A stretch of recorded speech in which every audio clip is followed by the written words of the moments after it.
This is Center Your World, then and now. Hello, YouTube, and welcome back to my channel where we discuss past and present events that will affect you if they haven't already. Now, this is a follow-up video on the video I did last week about animal-human hybrids. There's been a lot of different information that I've came across in this last week or so. I also said in the last video we're going to discuss how this type of thing is achieved on a molecular level. So that's what we're going to do today. There is a bacteria called the CRISPR-Cas9 RNA complex. This is a programmable bacteria. Let me say that again. This is a programmable bacteria that you can program to go in and target specific strands of DNA and replace them with your choice strand of DNA. I never thought we'd be talking about this kind of thing in 2021, but this is 2021, so I guess anything goes. This video is out of the Nature Video YouTube channel. I watch them a lot as well because they have a lot of different information that I will be bringing to you on different days or on different occasions that will maybe speak to this or something else that I'll definitely decide to bring to you on a later segment. I want you to watch this video, then I'm going to come back with my analysis. The CRISPR-Cas9 system is a tool for cutting DNA at a specifically targeted location. The technique has already revolutionized gene editing, but scientists are always looking for new possibilities. So what else can CRISPR do?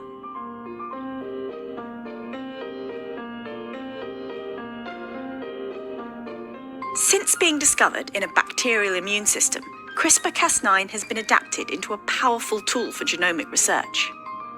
There are two components to the system: a DNA cutting protein called Cas9 and an RNA molecule known as the guide RNA. Bound together, they form a complex that can identify and cut specific sections of DNA. First, Cas9 has to locate and bind to a common sequence in the genome called a PAM. Once the PAM is bound, the guide RNA unwinds part of the double helix. The RNA strand is designed to match and bind a particular sequence in the DNA. And whenever you hear RNA or mRNA, RNA is just another version of DNA. It is what's called a messenger strand, where it can actually transcribe or rewrite the or come in and actually deliver a new code to the DNA strand. Once it's found the correct sequence, Cas9 can cut the DNA. Its two nuclease domains each make a nick, leading to a double-strand break. Although the cell will try to repair this break, the fixing process is error-prone and often inadvertently introduces mutations that disable the gene. This makes CRISPR a great tool for knocking out specific genes.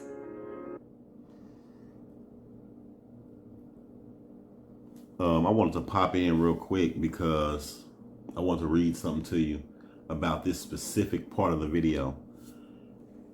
Anybody remember eugenics? Okay, this is actually a study or a method that was practiced by first Sir Francis Galton in the 20th century. All psychologists or sociologists, anybody that studies study of the mind, knows who Francis Galton is. This is also a study that was adapted by the Nazis that was employed on the Jews as well. Now, fast forward 70 years, 80 years, or however long it's been, this is the very technology we're seeing being deployed onto the world.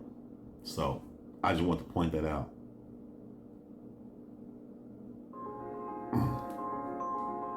But making double-strand breaks isn't all CRISPR can do. Some researchers are deactivating one or both of Cas9's cutting domains and fusing new enzymes onto the protein. Cas9 can then be used to transport those enzymes to a specific DNA sequence. In one example, Cas9 is fused to an enzyme, a deaminase, which mutates specific DNA bases, eventually replacing cytidine with thymidine. This kind of precise gene editing means you could turn a disease-causing mutation into a healthy version of the gene. or introduce a stop codon at a specific place. But it's not all about gene editing. Several labs have been working on ways to use CRISPR to promote gene transcription. This part is very They do this important. by deactivating Cas9 completely, so it can no longer cut DNA. Instead, transcriptional activators are added to the Cas9 by either fusing them directly or via a string of peptides. There's a movie that just came out on Netflix called Sweet Tooth, and it talks about animal-human hybrids, and this is exactly where it happens right here on a molecular level. How they can transcribe. We talked about that earlier. How they can actually transcribe different information from different animals in this bacteria, and this is where the programming starts. Then they can also take that bacteria out of whatever host they put it in and place it into another host and actually use its DNA, almost like a cartoon where they go in and destroy the bad guy, destroys the good guy, but takes his powers. But in the end, you know, it all goes back. But this is exactly what we're looking at, that same ideology. Alternatively, the activators can be recruited to the guide RNA instead. These activators recruit the cell's transcription machinery, bringing RNA polymerase and other factors to the target, and increasing transcription of that gene. The same principle applies to gene silencing. A CRAB domain fused to the Cas9 inactivates transcription by recruiting more factors that physically block the gene. A more outside-the-box idea for using CRISPR is to attach fluorescent proteins to the complex, so you can see where particular DNA sequences are found in the cell. All right, real quick, I want to pop in. I want you to see me on this one.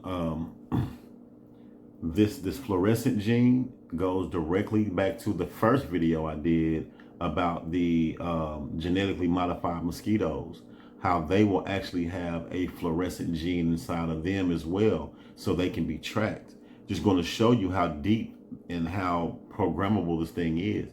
It can even go in so far to make someone glow in the dark or in the daytime. So I just want you to pay attention to the type of thing that's going on around you every day.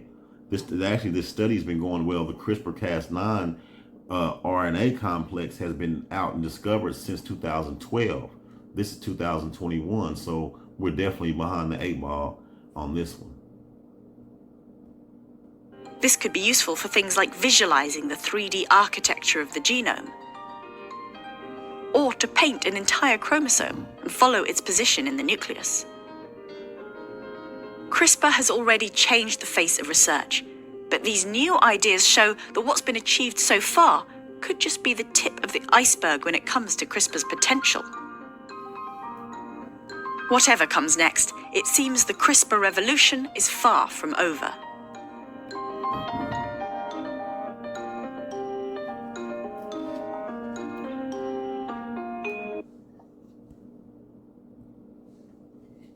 Okay, now this is a real thing that we're witnessing in our lifetime, where you may see someone with no physical, mental, or cognitive is mental disabilities. Someone that can actually have the speed of a cheetah, the strength of a bear. When I was growing up, there was a cartoon out called Brave Star, and that very thing is what we wish for. And now we're living in a world where it's very, very achievable. Back to the eugenics thing, this is exactly what the Nazis were doing to the Jews. But now you see the Jews are actually using this same technology today. Well, I can't say the Jews, excuse me. The people that are above this, then 9 times out of 10, some Jews are in on it because their hands are in everything, or using this same technology to so-called eradicate different traits and different genes inside of humans. Not only eradicate, but to copy and paste DNA into other hosts.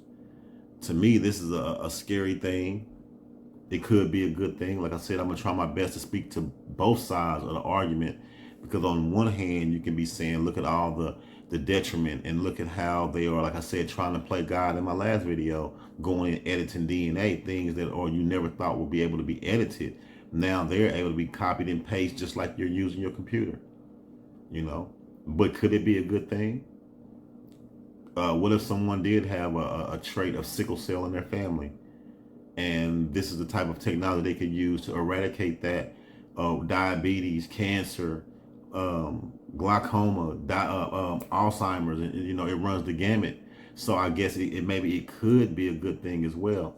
But one thing I want to do, I want to go into the history just a little bit of the people that created this.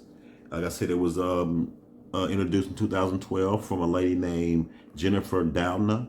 She got her PhD from Harvard. Also, her co-founder is Emmanuelle Charpentier. She's a French lady. She graduated from the Pasteur Institute with her PhD as well.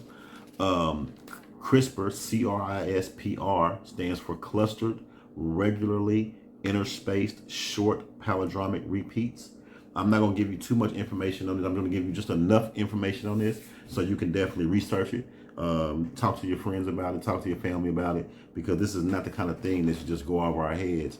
For the longest, they've had running on TV, finding Bigfoot, looking for Bigfoot.